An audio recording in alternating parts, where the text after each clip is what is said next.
হাঁস রান্না হবে আজকে। হাঁস রান্না শেষ হয়েছে, তার পিকচারটা দেখেন। এটাকে আমি এই গ্রেভিতে থাকবে একটা আস্ত নারকেলের কুড়িয়ে নিয়ে আমি ব্লেন্ড করে নিছি। এটা কি করবো, আমি পানিতে বয়েল করে দুধ বের করবো। যে পরিমাণ পানি ছিল পানিটা অর্ধেক করে নিছি। নারকেলের দুধ থেকে তেল ছাড়া শুরু করেছে, তেল এই দেখে উপরে তেল। এই নারকেলের ভিতরে কিছুই নেই। এটা দিয়ে জানো এরকম করে ঘটবেন না, এখানে কোনো পানি ব্যবহার করা হবে না।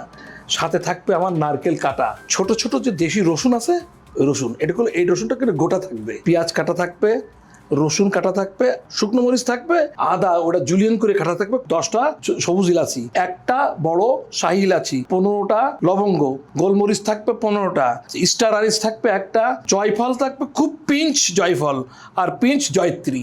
কাবাব চিনি দিতে ভুলবেন না, কাবাব চিনি 5 থেকে 7টা দিলে হবে। এইটা কিন্তু তেলে ভাজতে হবে। কেজি যেহেতু হাঁস আছে 1 কেজি 100 গ্রাম, 1 টেবিল স্পুন লবণ দিলাম, হলুদ দেবো 1 টিস্পুন, শিলপাটায় বাট্টা শুকনো মরিচটা ব্যবহার করার চেষ্টা করবেন। হাঁসের স্বাদটা আরো বাড়বে, দ্বিগুণ হবে। যেহেতু আমি বাটিনি, আমি আমাদের গ্রাম বাংলার যে গুঁড়া মশলা আছে ওইটা আমাদের ওই স্বাদের নিয়ে আসে। আমি এটা দেবো 1.5 table spoon, 1 table spoon, 1/2 table spoon, 1.5 table spoon শুকনো মরিচ। জিরার গুঁড়ো যাবে টিস্পুনের হাফ, ধনিয়ার গুঁড়ো যাবে গ্রাম বাংলার টিস্পুনের হাফের একটু কম, গ্রাম বাংলার শাহি স্পেশাল মশলা। এটাই হচ্ছে স্পেশালিটিস। এটা আমি 1/2 টিস্পুন নিয়ে নিচ্ছি। এটা রোস্টেড মশলা, গ্রাম বাংলার যে সরিষার তেল, কাঠের ঘানি সরিষার তেল। শুকনো মরিচ দিয়ে দিলাম, এরপরে আমি আদা দিলাম, আদা, কাঁচা রসুন, গরম মশলা সহ পেঁয়াজ সহ যা আদা ছিল সব উপকরণ আমি একসঙ্গে দিয়ে দিলাম। 2 চামচ আদা বাটা দিয়ে দেবো, এই 2 চামচ আদা বাটা। 3 চামচ রসুন বাটা দেবো আমি, 1 2 3। হাঁসের যে কাটা কাটা মাংস আছে কাটা কাটা মাংস দিয়ে দিলাম।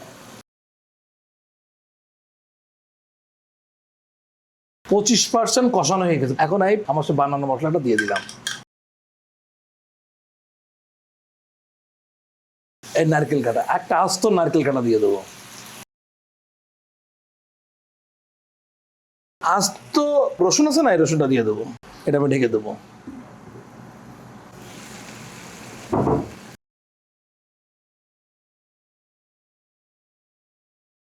দুটো পেঁয়াজের ব্লেন্ড করা আছে, ব্লেন্ড গ্রেভি বানানোর জন্য আমি দিয়ে দিলাম। অলরেডি হয়ে গেছে ভুনা। অবশ্যই আপনারা নারকেলের দুধটা যেন ঠান্ডা দিয়েন না, এটা আপনাদের কাছে অনুরোধ আমার, কাইন্ডলি একদম কাইন্ডলি। এই দুধটা একদম শুকিয়ে যাবে। এই যে তেল উঠছে, যত ভালো তেল উঠবে তত মিঠাস ভাব থাকবে। হাঁসের মাংস 100% গলাবেন না। হাঁসের মাংস যদি 100% গলান, হাঁসের মাংস ভালো লাগবে না। মূল স্বাদটাই আসে নারকেলের দুধের পরে।